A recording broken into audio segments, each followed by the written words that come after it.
Bapak Ibu pembicara yang saya hormati, di sini sudah ada beberapa pertanyaan dari peserta.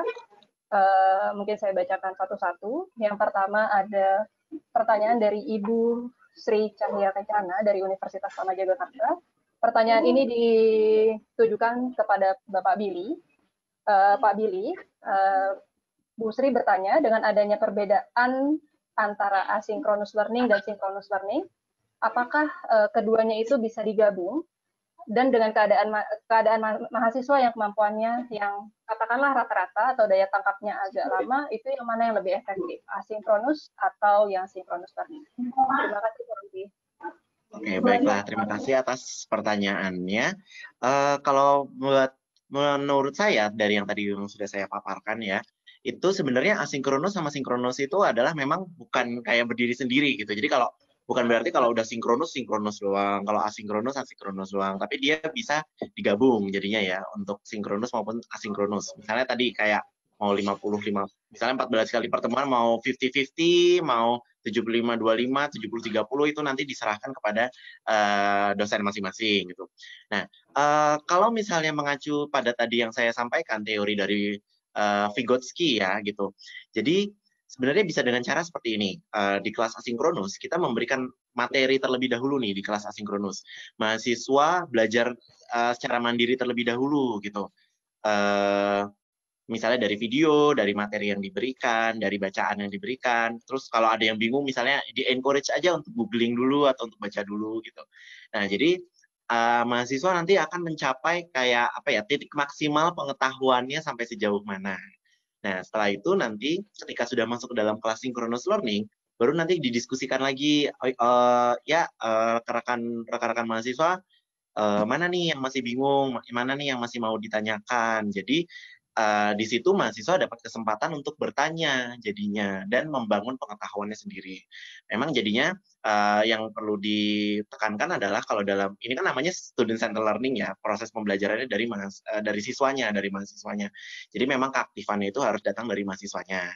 Kalau prinsip saya, kalau misalnya mahasiswanya kayak udah diberikan kesempatan seperti itu, nggak ngerti tapi nggak nanya, ya gimana caranya kita bisa tahu juga apa yang harus kita ajarkan nanti kepada mahasiswa, apa yang bisa kita jawab. Jadi kalau menurut saya, walaupun kemampuannya rata-rata, mereka tetap bisa kita tarik potensinya gitu. Karena mereka sudah belajar secara mandiri terlebih dahulu, lalu kita di kelas sinkronus baru kita coba untuk meningkatkan pengetahuan, pemahamannya terhadap materi yang sudah diajarkan. Begitu menurut saya. Oke, terima kasih Pak Billy. Kalau dari Bapak Ibu narasumber yang lain mungkin ada yang mau ditambahkan terkait pertanyaan dari Ibu Sri ini? Boleh saya tambahkan? Oke, silakan Bapak Firman. Ya, tadi ada yang kedua tadi pertanyaannya, mana yang lebih baik? Ya, jadi dari Pak Billy tadi baru masalah penggabungan. Semuanya sama-sama baik. Dan memang dalam proses pembelajaran itu juga dipengaruhi oleh karakter si pembelajar. Jadi ada orang yang cenderung hanya belajar dengan mendengar, mudah memahami. Ada yang cenderung belajar dengan melihat juga mudah memahami. Tapi poinnya adalah yang disampaikan oleh Pak Billy tadi, seharusnya pembelajaran sinkronis itu kita lakukan bersama-sama. Jadi kalau di Al-Azhar, dengan adanya COVID-19 itu, semua dosen harus familiar dengan e-learning. Maka semua bahan ajar itu dimasukkan di dalam e-learning. Jadi mahasiswa sudah tahu tuh minggu akan datang dia akan belajar apa. Nah, ketika dilakukan Zoom meeting, itu mahasiswa hanya tinggal bertanya hal-hal atau poin-poin yang menurut mereka kurang pahami dengan membaca sendiri. Jadi kalau ditanya mana yang lebih baik, itu masih tergantung dari siapa yang pembelajarnya. Jadi ada yang suka belajar itu memang interaksi langsung, tapi ada yang memang butuh waktu untuk memahami dulu, baru dilakukan interaksi secara langsung. Dan memang pembelajaran yang baik itu ya teknologi ini digabung saja, sinkronus, asinkronus itu dilakukan bersama-sama. Mungkin itu tambahan Bu Anissa, terima kasih.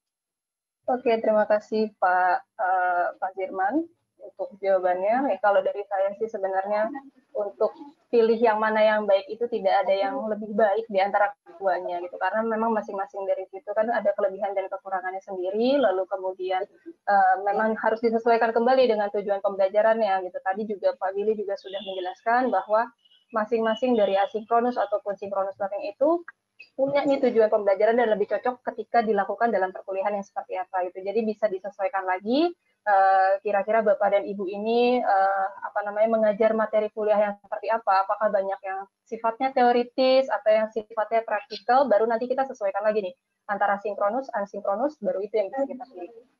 Gitu. Itu kalau dari saya. Oke, terima kasih Ibu Sri Cahya Kencana. Gitu, semoga bisa menjawab apa yang ditanyakan. Nah, ini pertanyaan kedua, masih terkait dengan sinkronus, asinkronus juga nih. Tapi kayaknya masih bisa dijawab oleh Bapak Ibu semua narasumber. Ini dari Pak Rai Kapur dari IAKM Tarukung. Pertanyaannya terkait dengan mohon info Bapak Ibu terkait learning platform yang murah kuota untuk bisa melaksanakan pembelajaran online baik sinkronus atau asinkronus. Ini bisa berdasarkan pengalaman Bapak Ibu di universitasnya masing-masing. Silahkan, siapa yang mau mulai duluan? Saya dulu mungkin. Oke, boleh Ibu Auri. Ya, baik. Jadi mungkin saya share pengalaman kami di UP itu di Universitas Pancasila kami sudah memiliki LMS.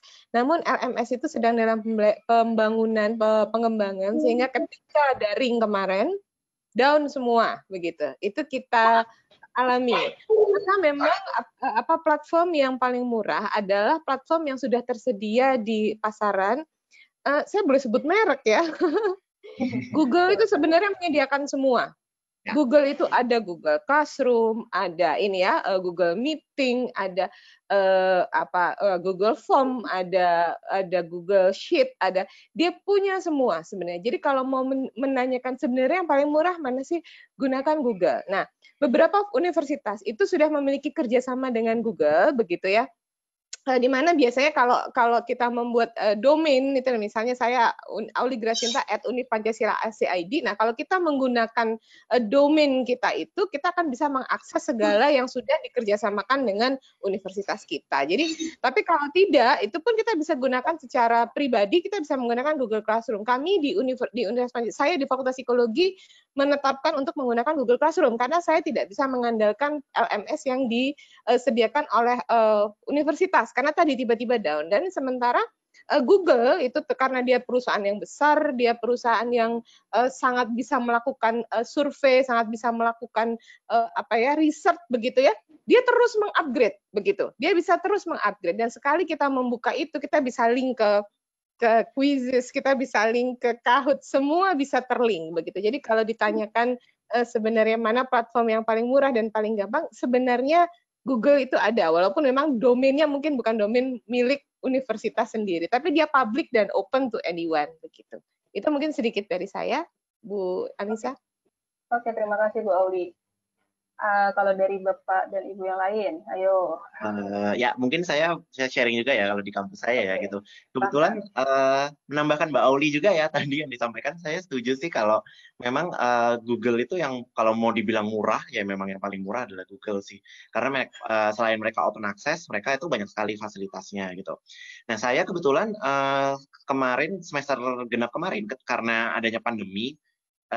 Jadi saya diminta tolong oleh Atmajaya untuk menjadi koordinator di Fakultas Psikologi untuk terkait dengan e-learning gitu. Jadi saya diminta untuk kayak mengatasi segala permasalahan e-learning yang ada di Fakultas Psikologi Atmajaya. Nah, jadi kalau kami memang sudah kerjasamanya menggunakan dengan Office gitu, Office 365. Jadinya kami menggunakan Microsoft Teams gitu. Nah, sebenarnya gini, kalau menambahkan tadi yang dari Mbak Uli, memang kalau untuk sinkronus saya setuju menggunakan Google Meet itu bisa dibilang murah ya karena gratis kan menggunakan Google gitu. Cuman untuk kuotanya memang mau nggak mau itu pasti berat gitu. Kuota kalau sinkronus pasti berat. Cuman kalau makanya akhirnya saya jadinya triknya adalah kalau sinkronus mau nggak mau memang saya biasanya meminta mahasiswa untuk semuanya matikan video, semuanya matikan kamera, matikan kameranya, matikan suaranya. Jadi yang ngomong cuma saya aja. Jadi kuotanya juga lebih ringan jadinya. Nah, trik lainnya adalah yang dengan menggunakan asinkronus gitu. Sekarang banyak sekali kok teknologinya untuk asinkronus. Bahkan PowerPoint itu bisa kita masukkan suara kita untuk kita menjelaskan. Dan itu kalau buat saya itu adalah yang salah satu yang paling ringan kuotanya. Karena kalau dikirim, saya bisa kirim misalnya menggunakan Google Drive. Atau kalau di saya karena menggunakan Teams, saya bisa kirimkan menggunakan OneDrive di Teams. Itu biasanya cukup ringan gitu, kayak sekitar 25-30 megabyte gitu. Dibandingkan dengan satu kali kelas menggunakan sinkronus. Pengalaman saya, 2 SKS untuk menggunakan Teams ya, dia itu cukup berat, kayak sekitar 1 giga, bisa memakan sampai 1 gigabyte gitu. Kalau menggunakan Zoom, memang ternyata Zoom itu lebih ringan, cuman sayangnya Zoom itu kalau yang gratis kan cuma bisa 40 menit ya gitu, jadi harus keluar masuk lagi gitu. Ya enaknya sih sekarang kan katanya Kemdikbud akan mengirimkan kuota ya kepada para dosen gitu, dan sampai saya ingat saya disuruh update sister saya demi bisa didapatkan kuota gitu-gitu. Ya semoga itu juga mungkin nanti bisa membantu juga ya kepada dosen dan juga mahasiswa gitu terkait dengan permasalahan kuota. Kalau menurut saya itu sih jadinya untuk sinkronus asinkronus yang cukup ringan menurut saya. Oke, terima kasih Pak Billy. Jadi ada alternatif lain nih selain Google ya, gitu, maksudnya ada PowerPoint yang disuarakan lalu dikirim di Drive gitu, lalu kemudian di-download sama mahasiswanya untuk bisa menunjang kegiatan pembelajaran secara sinkronus. Oke, kalau dari Bapak Zirman dan Ibu Budi seperti apa? Oke, kalau Google memang karena dia induknya tentu lebih murah dan hariannya sangat banyak. Tapi sesungguhnya Zoom juga tidak terlalu mahal untuk membuat satu kelas virtual ya. Jadi tapi universitas yang membuat. Karena untuk jumlah pertemuan sampai 100 orang, satu bulan itu kalau nggak salah sekitar $15. Itu bisa dipakai 225 ribuan lah, itu satu bulan. Itu bisa dipakai 24 jam, 7 hari, 30 hari. Jadi kami di fakultas akhirnya ya semua program studi memiliki Zoom itu disewakan oleh fakultas. Jadi bimbingan skripsi, bimbingan dengan per orang pun tinggal lagi adminnya mengatur jadwal penggunaan. Tapi memang di sisi kuota, nah terkait dengan kuota pulsa mahasiswa, terus ada kebijakan. Nanti 15 menit maksimal itu mereka harus tampilkan wajah dan sebagainya. Tapi setelah itu mereka bisa meng-hide dulu, nanti ketika di akhir perkuliahan mereka harus tampilkan lagi wajahnya. Ini untuk strategi menghemat kuota bagi mahasiswa. Mungkin itu tambahnya Bu Anissa, makasih. Oke, terima kasih Pak Firman. Jadi ada tambahan lagi nih, Zoom semakin bervariasi ya. Kalau sekarang dari Bu Budi seperti apa? Ya, kalau saya karena dijawab pertanyaannya adalah sebaiknya menggunakan Google saja ya, karena Google itu adalah open source. Sedangkan Zoom itu karena Zoom hanya ada yang berbayar, maka ya pilihannya adalah sebetulnya kalau menurut saya daring ini pilihannya yang bisa diakses oleh semua orang, itu yang paling penting. Kata kuncinya itu. Kalau mahal dan tidaknya menurut saya kok so-so ya. Kalau yang mau mahal ya Webex itu. Tapi kalau Google itu tadi fasilitasnya banyak, open access, mudah diceklik-ceklik gitu. Nggak banyak fitur menurut saya. Era sekarang mah lagi era zaman dari mulai tatap muka menjadi daring mah yang gampang aja dulu gitu. Yang penting mahasiswa bahagia tadi saya bilang ya. Oh kamu bisa nggak ya Zoom? Pak coba ayo voting gitu. Ini tekniknya aja. Oh ya sudah pakai Google aja ya. Nah, pakai Google. Nanti ini sebutkan saja nanti Bapak yang di sana yang jauh dari Pulau Jawa ini, Google ini kelebihannya ini gitu. Oh kita pakai Google aja. Nah itu apa ya? Nah setiap statement dari dosen ini bisa membuat mahasiswa senang belajar. Udah pakai Zoom aja ya, gitu. Udah pakai Zoom. Jadi Google. Jadi saya pilih pertanyaannya pakai Google aja. Udah. Oke, terima kasih Ibu Budi dan Bapak Ibu narasumber lainnya. Gitu. Jadi ada pilihannya itu sebenarnya kembali lagi kepada Bapak Ibunya sebagai dosen gitu untuk memakai platform yang mana gitu. sebenarnya pun juga mau pakai platform yang mana itu bukan jadi kendala yang paling utama. Yang paling penting itu adalah bagaimana caranya kita bisa mendorong mahasiswa kita untuk sama-sama mau belajar, itu yang pertama. Lalu kemudian untuk bisa menentukan platform apa yang sesuai gitu. Kalau saya secara pribadi ketika mengajar, saya kembalikan lagi ke anaknya gitu, ke mahasiswanya. Ini loh, hari ini kita akan jelasin lagi tuh. Tadi sudah dijelaskan juga sama Bu Auli, bahwa ketika proses pembelajaran di awal itu kita jelasin dulu RPS-nya, lalu kita buat kesepakatan bersama sama mahasiswanya, kira-kira kita mau seperti apa, kontrak belajarnya seperti apa, itu akan lebih, menurut saya sih itu akan lebih optimal sih ketimbang kita memaksakan satu platform tertentu saja. Seperti itu. Nah, ada lagi nih, masih tentang asinkronus sama sinkronus learning. Ini pertanyaan dari Bapak Adrianto Juliastomo Gundo. Pertanyaan beliau adalah bagaimana cara atau strategi atau pendekatan yang dilakukan dalam pembelajaran baik sinkronus maupun asinkronus untuk kasus mahasiswa atau peserta didik yang berada di daerah yang sulit atau tidak ada akses internet yang memadai. Gitu. Lalu kemudian pertanyaan berikutnya adalah terkait dengan mata kuliah khususnya yang ada mata kuliah praktiknya. Nah, ini mungkin bisa dari masing-masing narasumber bisa menjelaskan pengalamannya ketika mengajar di universitasnya masing-masing. Silakan Bapak Ibu. Oke, baiklah. Mungkin dari saya dulu ya gitu. Kalau dari pengalaman kami sebenarnya kalau di Unika Atmajaya memang saya pernah nanya sih waktu itu di kelas kayak adakah yang keberatan kalau misalnya kami kalau saya menggunakan synchronous learning, menggunakan saya nggak bilangnya synchronous learning sih, tapi saya bilang menggunakan video call seperti ini. Ternyata ada 1-2 orang yang memang berkeberatan karena yang satu bahkan sebenarnya bukan orang daerah sih, tapi dia anak kosan yang nggak punya wifi di rumahnya, di kosannya. Jadi dia harus tethering dari handphone. Yang kedua itu memang dia berasal dari daerah gitu, jadi dia agak sulit untuk koneksi internetnya.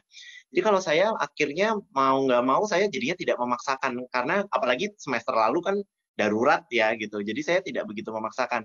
Oke, kamu ya ikut sebisa kamu aja dulu gitu, dan akhirnya semua kelas saya itu akhirnya saya rekam gitu. Saya rekam, lalu nanti jadi saya untuk dia saya perbolehkan untuk kamu nanti menonton rekamannya aja deh gitu. Jadi saya emang agak usaha di sayanya sih. Jadi saya rekam, terus saya coba untuk kompres dulu, saya kompres videonya supaya nggak terlalu besar. Biasanya kalau video kuliah itu sampai 2 jam itu bisa sekitar 2 giga gitu. Akhirnya saya coba kompres jadi berapa mega gitu, berapa ratus mega sih memang cukup besar, tapi menurut saya udah cukup membantu lah daripada 2 mega gitu, udah sekitar 80% kan berkurang. Akhirnya saya kirimkan ke mahasiswanya itu gitu. Jadi memang sih mungkin agak sedikit perlu usaha ya gitu, tapi buat saya ya that is the best thing that we can do ya kalau untuk pada masa seperti ini. Kalau untuk kedepannya ya mungkin kalau kayak Mbak Uli, Pak Zirman kan memang berada di struktural ya gitu. Mungkin ada strategi khusus gitu yang bagaimana untuk membantu mahasiswa-mahasiswa yang memang punya kesulitan yang berada di daerah ini gitu. Tapi kalau saya sebagai dosen jadinya ya mungkin saya mengeluarkan usaha sedikit lebih gitu untuk supaya memberikan kesempatan yang sama kepada semua mahasiswa gitu. Jadi yang biasanya saya lakukan pasti kuliah saya rekam dan saya kirimkan lagi kepada seluruh mahasiswanya. Kalau ternyata masih ada yang kesulitan juga, saya biasanya ya udah saya coba kompres dulu ya gitu. Jadi setelah saya kompres saya kirimkan ke mereka. Kalau mereka masih alasan juga ya sudah, that's the best thing that I can do sih sebenarnya gitu. Jadi mahasiswanya kan juga, maksudnya perjuangan itu kan tidak hanya dari kita sebagai dosen ya, tapi perjuangan itu juga ada dari mahasiswanya juga. Demikianlah. Oh, sama yang tentang praktek. Kalau tentang praktek, khususnya di saya itu mengajar kelas pelatihan, dan biasanya di kelas pelatihan kami itu harus ada prakteknya gitu, praktek berbicara dan apa. Akhirnya saya coba, ini saya baru mau coba sih, tapi ada dua cara yang mau saya coba.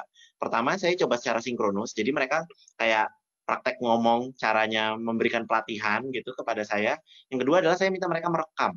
Jadi mereka merekam ketika mereka memberikan instruksi tes misalnya, atau ketika mereka membawakan pelatihan, lalu nanti saya nilai dan saya berikan feedback berdasarkan video-video yang sudah dikirimkan gitu. Ada pros and cons-nya sih. Kalau sinkronus kan bisa hari itu juga selesai ya feedback, tapi kalau misalnya menggunakan asinkronus, yaitu mereka kirimkan video, berarti nanti setelahnya saya harus menyediakan waktu saya beberapa jam untuk menonton video satu-satu dan memberikan feedback satu-satu juga gitu. Jadi ya dipertimbangkan saja Bapak untuk kayak mau menggunakannya seperti apa gitu. Tergantung dari kemampuan pengajarnya masing-masing sih kalau menurut saya. Gitu menurut saya Mbak Anissa Oke, Rizky. terima kasih Pak Boleh Billy. diteruskan, Mbak? Oke, silakan Iya. Bu Uli. Jadi ada dua. Yang pertama dari segi kebijakan kampus. Kalau di kami di Universitas Pancasila sendiri kemarin waktu kita mendadak daring itu memang ada ketetapan dari universitas bahwa mahasiswa kalau dia mengikuti secara baik begitu ya, mengikuti secara baik, kemudian responsif begitu ketika ada kesulitan dia menyampaikan dan sebagainya itu minimal C. Begitu. Tetapi kalau dia memang tidak hadir, tidak ada tugasnya, mengerjakan UAS hanya separuh, ya itu tetap kita pertimbangkan. Tetapi ketika dia hadir dan sebagainya, memang dia dapat C karena tadi ada kesulitan-kesulitan. Tetapi yang paling penting bagi kita adalah tadi Pak, capaian pembelajaran. Jadi tujuan dari pembelajaran kita apa? Begitu. Jadi itu mau bentuknya asinkron, mau bentuknya sinkron, mau dia menontonnya sekarang atau mau dia menontonnya nanti. Yang penting tujuan pembelajarannya sampai atau tidak. Dan ukuran tujuan pembelajaran tentunya kan kita punya cara-cara pengukurannya ya di UTS maupun di UAS begitu. Jadi yang penting bagi pendidikan mahasiswa ya orang dewasa kan sampai nggak sih pemahamannya gitu. Apakah menyampainya itu dengan mereka mengerjakan tugas, apakah sampainya itu dengan mereka nonton YouTube, apakah sampai itu dengan menonton kita mengajar dan sebagainya, itu sangat bisa untuk disesuaikan begitu. Jadi kalau di kami sendiri memang semua dosen harus memiliki Google Classroom. Nah, di Google Classroom ini sudah ada semua materinya, 14 materi sudah harus disampaikan untuk semester ini, sudah harus ada di awal. Dan kemudian yang tadi video-video tadi juga sudah langsung diupload di situ ketika misalnya pembelajaran. Jadi untuk mahasiswa yang kesulitan untuk mengakses pada saatnya itu bisa dikomunikasikan. Makanya tadi saya sudah sampaikan bahwa yang penting itu dikomunikasikan. Selama dosennya bisa mengetahui dia di mana dan kenapa masalahnya, sebenarnya itu tidak menjadi masalah begitu. Dan tentunya rombongan ini kan harus berjalan begitu ya. Dia bisa tadi dilakukan beberapa penyesuaian begitu. Itu yang pertama. Yang kedua adalah saya juga dosen, kebetulan saya dosen yang semester lalu mengajar metode pengukuran kepribadian, di mana di psikologi kami di UP metode pengukuran kepribadian adalah mereka belajar menginstruksikan alat tes kepribadian. Jadi memang agak sulit begitu ketika harus mengajarkan mereka menginstruksi grafis misalnya. Jadi yang saya lakukan adalah ya seperti itu, beberapa itu saya lakukan secara asinkron, materi-materi semua saya berikan secara asinkron, kemudian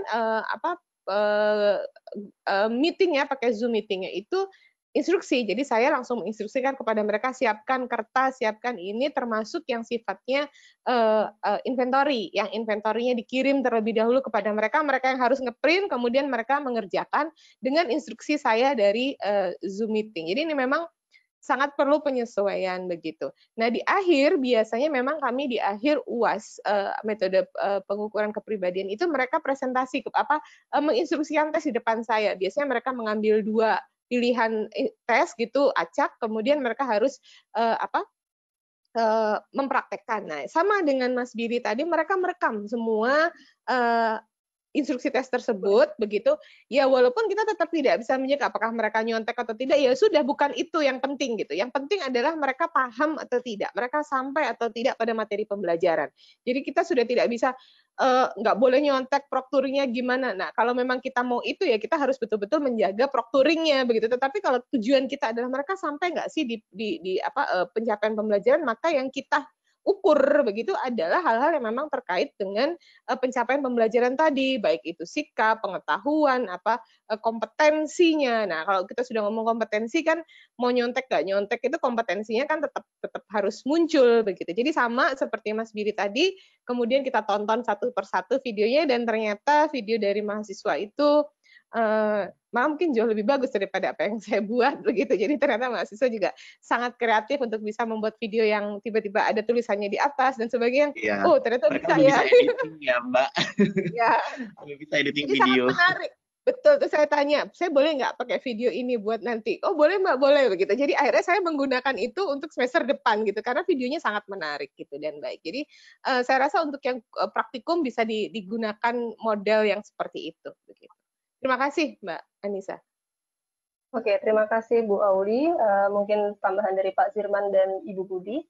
Ya, Silahkan. sedikit aja. Tadi yang ditanyakan kalau di daerah tersebut tidak ada sinyal, itu yang saya dengar.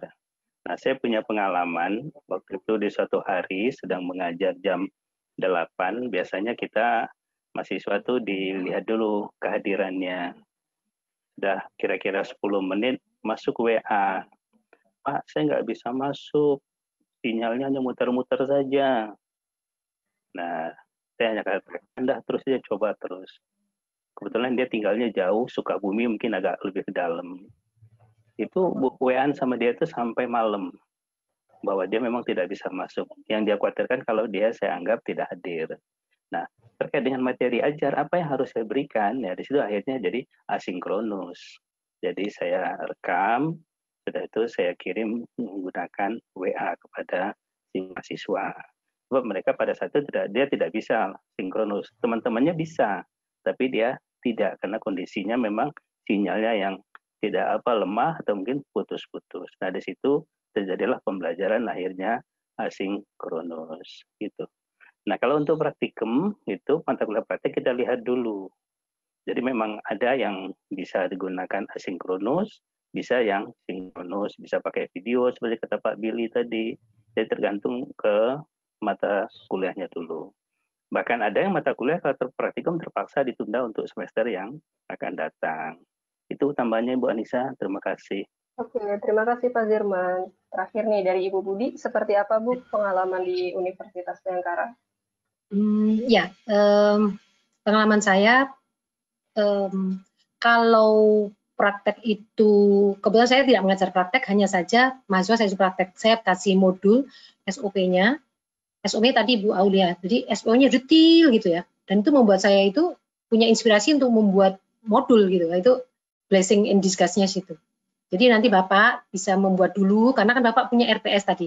Tadi si Resi Durno tadi kan orangnya cerdik gitu ya, dengan berbagai macam cara itu materi bisa tersampaikan.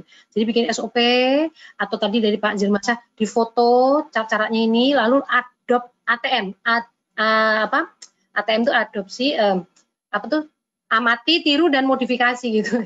Jadi sudah ini kemudian videonya di share mereka melakukan apa yang sudah kita rencanakan untuk pembelajaran politeknik, untuk pembelajaran di praktek. Hanya saja kalau prakteknya di dalam ruangan ya Bapak Ibu, tapi kalau prakteknya di luar mah misalnya di di ladang ya biar praktek aja di ladang, kenapa harus takut gitu.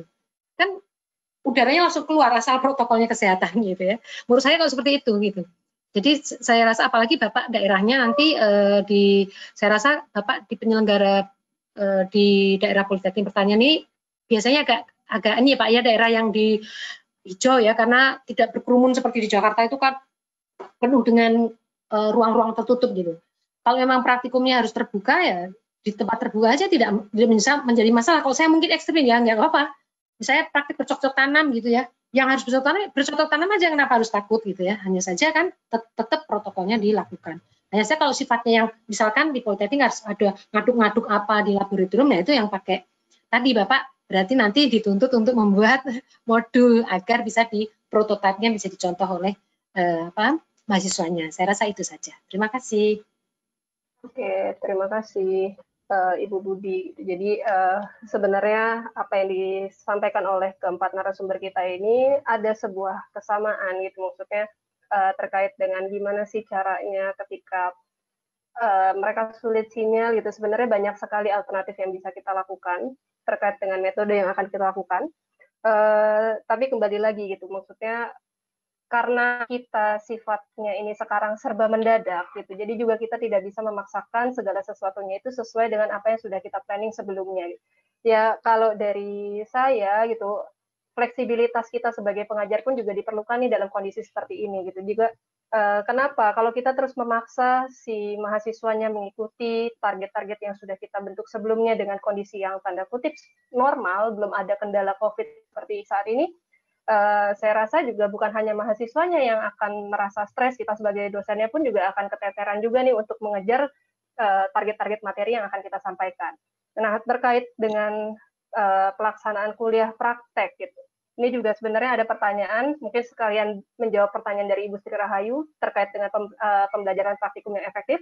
dalam proses pembelajaran praktikum yang efektif sudah dijelaskan oleh keempat narasumber kita, sebenarnya kita bisa menggabungkan antara proses belajar sinkronus dan asinkronus. Untuk yang asinkronusnya itu bisa kita berikan untuk materi-materi yang sifatnya teoritis atau memang tugas-tugas yang memang kita bisa substitusi tidak dilakukan secara real time. Namun kalau misalnya memang kita harus memastikan pemahamannya dia, terus juga kemampuan soft skill dan lain sebagainya memang kita harus pastikan secara langsung, ya mau tidak mau kita harus lakukan secara sinkronis. Seperti itu ya, Bapak Ibu. Nah, ini ada lagi pertanyaan untuk keempat narasumber kita.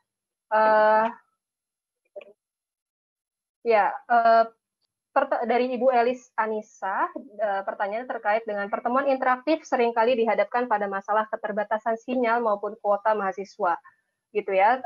Akibatnya mereka seringkali merasa terbebani jika dalam berbagai mata kuliah yang diambilnya pada hari atau minggu yang sama penuh dengan belajar interaktif. Bagaimana pengalaman di kampus para narasumber masing-masing dalam melakukan koordinasi, khususnya dalam penyempurnaan RPS khusus dalam metode belajarnya? Terima kasih. Silakan Bapak Ibu narasumber mungkin bisa dijawab kembali. Mungkin saya duluan ya, Bu, karena itu juga terjadi ya. Memang yang kemarin, ya, yang semester lalu kan tadi saya sampaikan mendadak daring begitu ya. Jadi memang belum bisa dilakukan sinkronisasi masing-masing mata kuliah begitu. Tetapi ketika memasuki semester ini dan kita sudah menetapkan dari tingkat universitas kita menetapkan akan terus daring sampai dengan akhir semester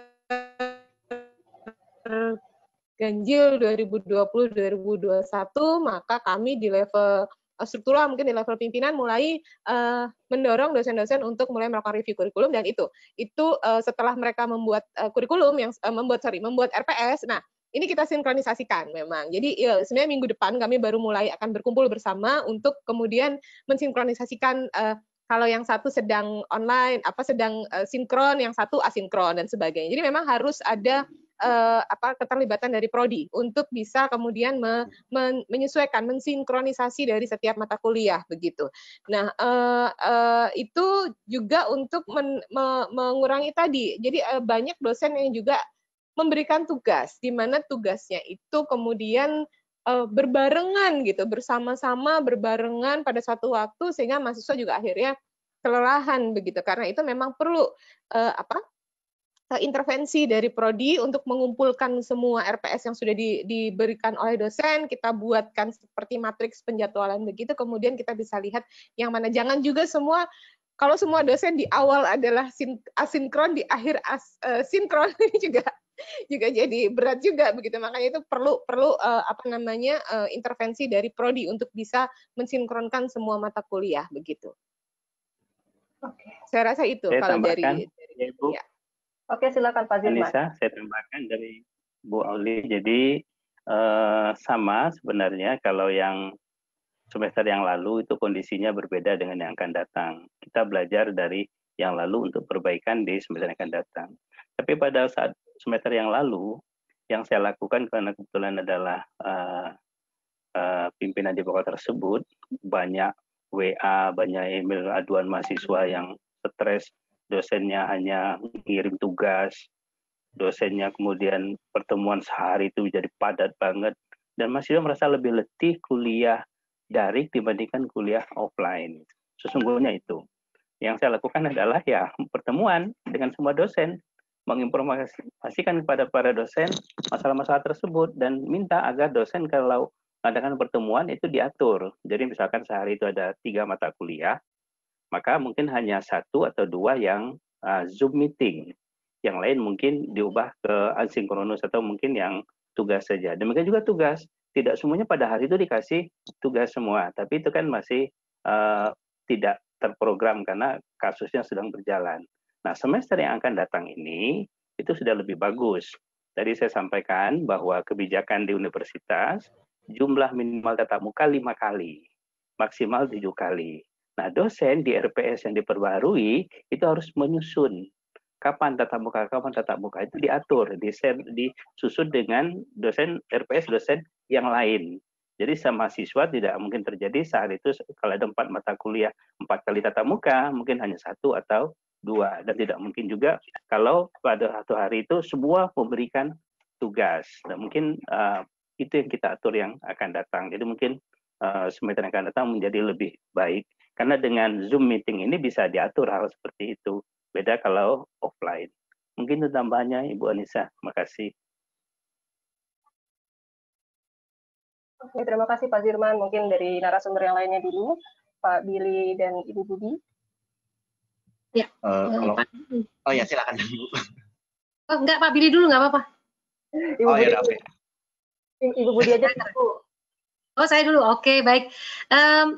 Sebelum daring dulu, sekitar 4 tahun yang lalu, kami membiasakan dosen-dosen, misal gini, koordinator mata kuliah biopsikologi misalkan. Siapa saja yang mengajar mata kuliah biopsikologi itu ada koordinatornya, kemudian setiap tahun RPS itu dibahas sesuai dengan perkembangan zaman. Ya, biasanya yang berkembang itu kasus-kasusnya. Nah, supaya berkembang biasanya ada salah satu tekniknya itu adalah kajian jurnal. Kajian jurnal 1-2 jurnal dengan kasus-kasus terkini itu dibahas, ya. Nah, itu nanti dimasukkan di dalam RPS. Nah, karena pertanyaannya adalah bagaimana koordinasi penyempurnaan RPS, maka yang saya ceritakan tadi, koordinator dari fakultas memfasilitasi wajib bahkan ya untuk setiap dosen-dosen mengajar satu mata kuliah itu berkumpul ya di jauh sebelum semester baru berlangsung atau dimulai untuk mengevaluasi RPS yang lalu dan kemudian memperbaiki untuk supaya lebih bagus lagi di semester yang akan datang. Nah, yang biasanya yang kami lakukan adalah yang berubah itu metode mengajarnya itu sebelum daring ya padahal ya. Jadi nanti metodenya ini harus dibanyakin kasus di pokok bahasan ini gitu ya. Nah, itu rumpun pengajar di mata kuliah itu berkumpul. Nah, nanti RPS setiap tahun akan berganti sesuai dengan kekiniannya. Termasuk kemarin yang daring itu juga seperti itu. Satu, metodenya memang daring. Yang kedua, mohon izin Bapak Ibu semuanya, saya berbagi buku itu penting sekali sekarang. Ya, saya termasuk yang akan tua, yang buku itu sebetulnya ada buku wajib. Ya, hanya saja saya melihat gejala bahwa ya sudah yang penting kamu cari yang lain bisa di Google atau jangan. Kalau bisa ini saya sudah menerapkan pada diri saya mewajibkan. Kebetulan memang mata kuliahnya bukunya bisa diakses ya. Ada yang e-booknya, ada yang hardbooknya. Wajib. Karena setelah dihitung-hitung, kalau ibu bapak mau menghitung, pengeluaran untuk pulsa selama 1 hari kali sekian dosen per sampai dengan 4 bulan karena yang belajaran itu masih lebih murah beli buku walaupun buku bekas daripada beli pulsa. Ya, ini pengalaman saya. Jadi jangan ragu-ragu untuk mewajibkan dosennya, mewajibkan ya dosennya juga dan mahasiswanya beli buku wajib. Tentu saja saya sangat concern pada karena guru saya kan Mas Eko tadi ya. Literasi itu penting banget gitu. Ya, literasi itu penting banget membaca, baik membaca dalam e-file maupun yang hard file. Nah, yang penting adalah kebiasaan membacanya ini gitu. Itu jangan jadi kalau hanya slide atau hanya itu terpotong-potong memahami suatu teori itu terpotong-potong. Nah, dengan buku maka sebetulnya kita bisa sinkron maupun asinkron. Kamu baca bab ini ya. Kalau teori ya, kita bahas. Atau kamu bab ini kamu kasih contoh-contohnya ya, bikin dalam bentuk video misalnya seperti itu. Nah, itu yang saya rasa dari situ saya RPS, kemudian yang kedua adalah mewajibkan buku wajib agar banyak nilai value yang bisa diambil dari mahasiswa mempunyai buku wajib. Nah, tentu saja ya jangan bilang Bu kalau misalkan orang yang nggak mampu sekali ya, kalau nggak mampu kita kasih aja kan amal jariah dosennya kepada mahasiswanya. Yang penting adalah kalau saya buku berbahasa Indonesia. Ya walaupun katanya nanti tidak melatih bahasa Inggris tidak apa-apa. Beli bahasa Indonesia aja belum tentu bisa, apalagi beli bahasa Inggris. Beli bahasa Indonesia yang dikarang oleh pengarang-pengarang Indonesia, gitu ya. Contoh psikologi lintas budaya itu kan murah gitu ya, dengan Grafindo gitu ya, beli banyak dapat diskon gitu ya. Kenapa kita harus cross culture-nya si ini si itu gitu? Ada itu Prof. Sarlito itu kan suhunya seluruh Indonesia, seluruh dunia malah. Kenapa nggak kita pakai rujukannya? Seperti itu, Mbak. Terima kasih.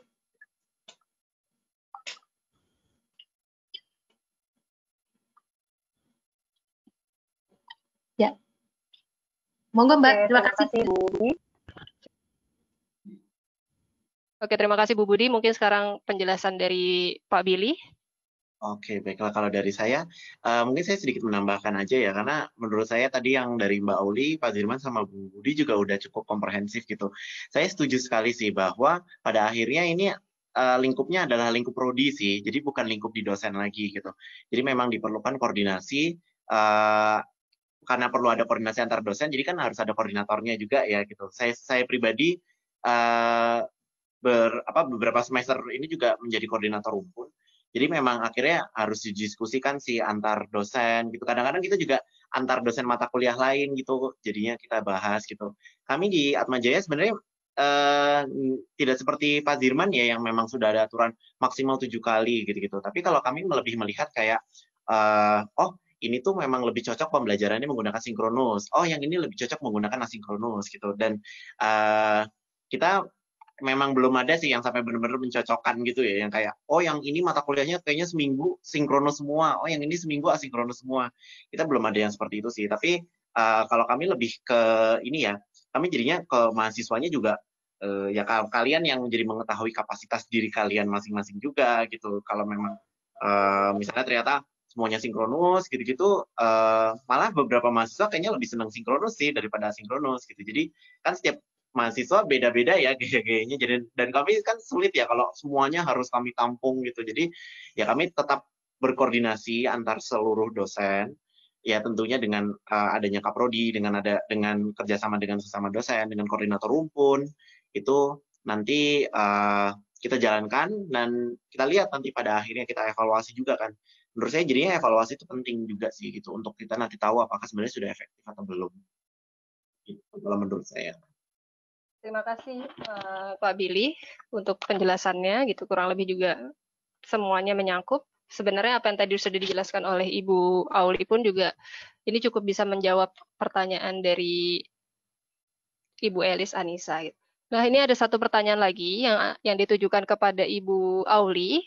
Ini pertanyaan dari Ibu Hasnida terkait dengan pengiriman instrumen inventory kepribadian ke mahasiswa untuk mereka isi dan email kembali ke Ibu secara kode etik. Bagaimana ya Bu? Mohon pencerahannya dari Ibu. Terima kasih.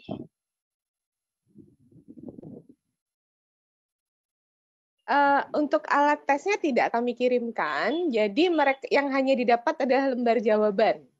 Jadi lembar jawaban itu metodenya gini, lembar jawabannya sudah saya kirimkan terlebih dahulu, kemudian untuk mengisinya itu bersama-sama di Zoom meeting. Karena sebenarnya intinya adalah instruksi yang mereka harus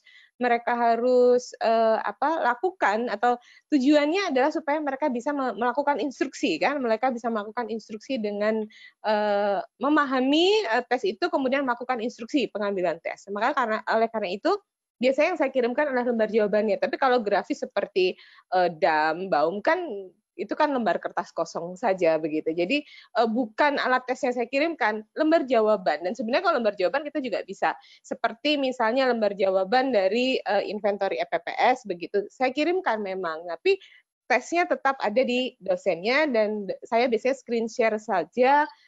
Nomor 1, halaman 1 silakan dikerjakan, saya pindah halaman 2 dan sebagainya seperti itu. Jadi metodenya adalah seperti itu. Tidak dikirimkan alat tesnya begitu. Saya rasa itu sih. Ya, jadi lebih kepada lembar jawaban, bukan kepada alat tesnya sendiri. Oke, jadi alat tesnya tidak dibagikan, tapi lembar jawaban saja gitu ya Bu Auli ya? Jadi alat tesnya itu ya itu by Zoom meeting begitu. Jadinya saya menginstruksikannya satu persatu, kemudian mengganti alat tesnya itu yang saya screen share begitu. Oke, terima kasih Ibu Auli atas pencerahannya. Oke, baiklah. Sebenarnya materi ini sangat menarik sekali bahasannya, itu namun waktu yang kita miliki ini sangat terbatas. Dan mudah-mudahan dari Kapin ada pertemuan-pertemuan lainnya yang tentu saja dibuat lebih menarik lagi. Semoga kita bisa bertemu lagi di acara diskusi dengan topik seperti ini, yang atau topik-topik yang berbeda yang memang sesuai dengan fenomena yang ada di lapangan. Jika boleh saya menyimpulkan, keempat materi yang sudah disampaikan hari ini sebenarnya diperlukan sekali nih kreativitas, baik dari kita sebagai pengajar ataupun bagaimana caranya kita memunculkan kreativitas kepada peserta didik kita, serta dibutuhkan juga nih kerjasama antar pihak, baik itu dosen, tenaga pendidik, mahasiswa, program studi ataupun universitas, untuk bisa membentuk sistem yang baik dalam mendukung pembelajaran daring ini, baik yang asinkronik atau yang sinkronis, demi mewujudkan atau menciptakan ketangguhan pada mahasiswa dalam menjalani perkuliahan daring ini dengan tenang dan nyaman, agar mencapai learning outcome yang baik. Oke, akhir kata, subhanakallahumma wa bihamdika, asyhadu alla ilaha illa anta, astaghfiruka wa atubu ilaik. Wassalamualaikum warahmatullahi wabarakatuh. Selamat siang. Salam. Om Santi, Santi Om. Namo Buddhaya. Salam kebajikan. Sampai jumpa semuanya. Sampai jumpa. Waalaikumsalam. Terima kasih. Terima kasih. Terima kasih. Dan Mari Mbak Nisa, Mbak Uli, Pak Firman, Terima Budi. kasih Mas Dini, Kesempatannya. ya, Bu Anita, semua lah. Ya. Terima kasih. Terima kasih. Ya, Ini kalau terima kasih semuanya. Sudah COVID hilang, kita perlu ketemu ya untuk diskusi-diskusi lagi nih Iya. Bapak semua ini. Diskusinya akan seru kalau ketemu langsung, Pak. Iya, kalau ketemu langsung lebih seru. Lebih bisa gosip ya. Apalagi Bapak. sama Mas Al-Azhar Didi ya, Al-Azhar boleh deh. Saya tuan Iya, kalau rumah kita boleh. suka gosip ya, tetap Pak. Al-Azhar. Iya. Baik, Terima kasih baik. semuanya. Pamit ini, pamit. Terima kasih Bu Mari Mbak, Anita, luar mari biasa. semuanya Bapak Ibu sekalian. Moderator. Mari. Ya.